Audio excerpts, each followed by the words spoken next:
नमस्कार दोस्तों, आज की वीडियो में हम बात करेंगे Delhi police constable 490 with held candidates के बारे में। आप सभी लोगों को पता है कि आपका जो केस है वो क्राइम ब्रांच हैंडल कर रही है। क्राइम ब्रांच ने कुछ बच्चों को नोटिस भी भेजा था, कुछ बच्चों को उन्होंने ऑफिस में बुलाया था कि आप आओ और हमारे सवाल जवाब के जो दौर हैं या हमारी जो जांच प्रक्रिया है उनसे आप गुजरिए, हमें आपके ऊपर शक है। ऐसे में कुछ बच्चे तो वहां पर पहुंचे जिनको अपने ऊपर कॉन्फिडेंस था कि हाँ हमने कुछ गलत नहीं किया है, बट बहुत सारे बच्चे ऐसे भी थे जो वहां पर नहीं गए। चाहे फिर आप उनको कुछ गलत एक्टिविटी के अंदर इन्वॉल्व मानिए या किसी और चीज़ का डर मानिए, बट कुछ बच्चे वहां पर नहीं पहुंचे और कुछ बच्चे वहां पर पहुंचे भी हैं। तो मिक्स सा एक रिएक्शन यहां पर देखने को आया था। ऐसे में एक अनुमान लगाया जा रहा था कि आपका जो रिजल्ट है वो जुलाई एंड या अगस्त के अंदर आपका डिक्लेयर कर दिया जाएगा, क्योंकि एक कॉमन सेंस की सी बात थी कि जो बच्चे नहीं पहुंच रहे हैं वो ऑटोमेटिक अपनी सीट को कह रहे हैं कि हमें नहीं लेना, क्योंकि हम जांच प्रक्रिया में आपके भागीदार बन ही नहीं रहे हैं। ठीक है, और जो बच्चे पहुंच रहे हैं वो आगे से बोल रहे हैं कि हम जांच प्रक्रिया के अंदर शामिल हैं, तो आप हमारी जांच कर लीजिए और हमें आप ज्वाइनिंग दे दीजिए। ठीक है, सो उम्मीद यही थी कि आपका जुलाई एंड तक या अगस्त में आपका जो रिजल्ट है वो आ जाना चाहिए था। लेकिन यहां पर अब आप सभी लोगों के लिए एक बुरी खबर आप कह सकते हैं कि आपके रिजल्ट आने का जो एक उम्मीद थी उसको कहीं ना कहीं झटका लगा है। अब जो आपकी प्रक्रिया है वो कहीं ना कहीं डिले होने वाली है। अगर आप बात करें कि आखिर अब ऐसा क्या हो गया कि आपकी जो प्रक्रिया वो एकदम से डिले होने वाली है, जो एकदम से रिजल्ट आने को था और एकदम से डिले वाली के ऊपर बात चली गई।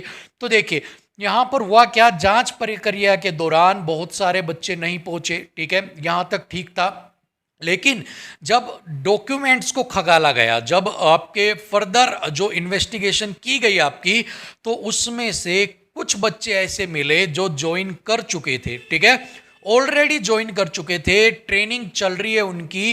ठीक है, और ट्रेनिंग के बीच में उनको पता लगता है कि हाँ ये बच्चे भी किसी ना किसी चीज़ के अंदर सम्मिलित थे, और ऐसे में 4 या 5 बच्चों की एक न्यूज है कि उन्हें टर्मिनेट किया गया है, उन बच्चों को बर्खास्त किया गया है और उनको जांच दायरे के अंदर डाला गया है। ठीक है, अब आप सोचिए कि अगर मामला आप तक का होता कि सिर्फ आपकी ही जांच करनी है, सो यहां पर आपका रिजल्ट डिक्लेयर कर दिया जाता। लेकिन एक नया पचड़ा ये फंसा कि जो ट्रेनिंग कर रहे हैं उनके अंदर से भी कुछ बच्चों के ऊपर ये गाज गिर गई।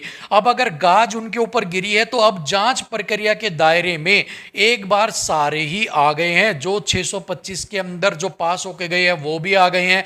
इसके अलावा जो भी उस लिस्ट के अंदर कंप्यूटर पे हाईलाइट हो गया, या जो भी एक बार वो कहते हैं ना पचड़े में फंस गया या जाल में अटक गया किसी भी कारण से, वो यहां पर जांच के दायरे के अंदर आएगा। तो ऐसे में जो जांच का प्रोसेस है, जो सिर्फ 490 स्टूडेंट तक ही सीमित था और 490 स्टूडेंट के बाद उसको खत्म हो जाना था, अब वो पहुंच गया है जो ट्रेनिंग पर बच्चे हैं उन तक भी। सो ऐसे में अब जांच जो है वो क्राइम ब्रांच उन सभी बच्चों की करेगी जिनके ऊपर उनको संदेह लगेगा। ठीक है, सो ऐसे में आप 490 तो थे ही थे, जो एक्स्ट्रा और बच्चे थे उनके ऊपर भी जो किसी ना किसी वजह से या तो कंप्यूटर की नज़र से बच गए या किसी अप्रोच से बच गए या किसी और कारण से बच गए, उनके ऊपर भी गाज गिर सकती है अगर वो लाइमलाइट के अंदर आ जाते हैं, अगर वो हाईलाइट हो जाते हैं तो। सो अब कुछ तो वो कहते हैं ना, कुछ तो खुद ढीला आदमी और कुछ ऊपर से और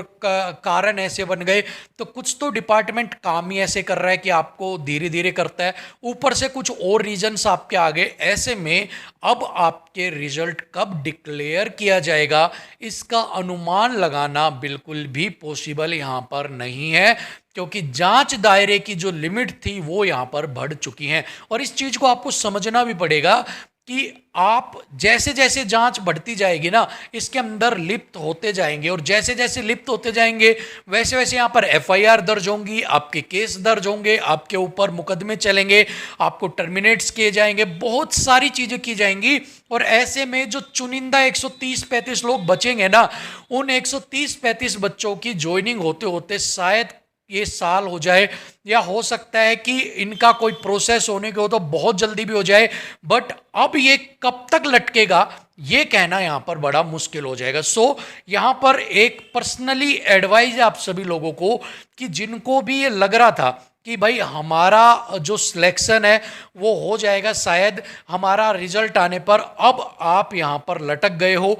अब शायद आपको हो सकता है कि सितंबर में भी आ जाए, हो सकता है अक्टूबर में भी आ जाए, या हो सकता है कि आपकी अगली भर्ती में ही आपको आपकी जो है 2023 वाले में आपको बैठना पड़े और ये प्रोसेस चलता रहे। ठीक है। सो अभी कुछ भी नहीं कह सकते कि जांच कितनी लंबी चलेगी, क्राइम ब्रांच अपने हाथ कहां तक खोलने वाला है। सो अभी आपको अब अपना सब कुछ छोड़ के, अभी तक आपको कह रहे थे कि आप अपना फोकस रखो, बट अभी आप अपना इसको साइड में रखकर फोकस लगाइए 2023 के ऊपर, एचसीएम के ऊपर, ड्राइवर के ऊपर, एसएससी जीडी का अगर आप कर रहे हैं तो उसके ऊपर। ठीक है। क्योंकि ये अनिश्चितकालीन है हो गई है अब, कि अब इसका रिजल्ट आने को अगर उनका मन चलता है तो आपको अगस्त में कल निकाल दे, और ना मन करे तो ये अगली 2023 का 2026 तक भी ना निकाले। ठीक है। सो ये सारी चीजें अब जो हैं वो एक जांच दायरे के सीमित के अंदर आ गई हैं कि क्राइम ब्रांच अपने हाथ जो है वो कहां तक खोलता है। ठीक है। सो मेरी पर्सनल एडवाइस है, क्योंकि आप सारे लोग मेरे से जुड़े हुए हो, आप सारे लोगों को मैं बिल्कुल अपना एक फैमिली की तरह देखता हूं, इसीलिए मैं आपको एडवाइस कर रहा हूं। अगर मैं भी आपकी जगह होता तो इसी चीज को समझकर इस चीज को अब मैं नेग्लेक्ट कर देता। दूसरी बात, जो भी लोग वेटिंग लिस्ट का इंतजार कर रहे हैं कि शायद हमारा नंबर आ जाए, तो पहले ये पचड़े सुलझेंगे जब आपकी वेटिंग लिस्ट की बात बनेगी, और आए या हो सकता है ना भी आए। ठीक है। ये भी अब कंफर्म है, क्योंकि 23 की अगर भर्ती आ गई आपकी इससे पहले ही, ठीक है, अगर इनका रिजल्ट नहीं आया और 23 वाली भर्ती आ गई तो आपकी वेटिंग लिस्ट यहां पर नहीं आएगी। सो सभी लोग यहां पर अब अगली भर्ती पर फोकस करें। बहुत सारे बच्चे के कमेंट्स आ रहे थे, और बहुत सारे बच्चे मुझे पर्सनली भी कहते हैं कि किताबें जब भी खोलते हैं हमें डीपी दिखता है। तो अगर आप किताबें खोलते हो और 2020 वाला अगर आपको डीपी दिखता है, 21 वाला डीपी दिखता है, तो याद रखिएगा आप ना अगली भर्ती के रहोगे ना इस भर्ती के रहोगे। ठीक है। सो उसको आप एक तरफ से साइड में रिजर्व रख दीजिए। अगर होता है बहुत अच्छी बात है, अगर नहीं होता है तो अगली भर्ती पर आप फोकस कीजिए। ये मेरा पर्सनल आप सभी लोगों के पास के लिए एक एडवाइस है। जितने भी लोग उस पे वेटिंग लिस्ट पे अटके हुए हैं, जितने भी लोग इसके रिजल्ट पे अटके हुए हैं, अब इस चीज को कोई भी, मैं नहीं, कोई भी नहीं बता सकता अब कि ये कब तक जाएगी, क्योंकि इसके हाथ बहुत लंबे अब यहां पर जांच के अंदर जाने वाले हैं क्राइम ब्रांच के ऊपर। ठीक है। मुकदमे दर्ज होने में, उनको खगालने में, उनकी इंक्वायरी करने में बहुत ज़्यादा टाइम लग जाएगा। सो ऐसे में आप अगली भर्ती पर ही फोकस कीजिएगा, अगली भर्ती के ऊपर ही आप अपना ध्यान दीजिएगा और अपनी तैयारी कीजिए, ताकि आप अगली भर्ती में अच्छे से कुछ कर पाएं। ठीक है। चलिए, सो फिलहाल के लिए यही इंफॉर्मेशन थी आप सभी लोगों के लिए। अगली वीडियो में आपसे फिर मिलेंगे।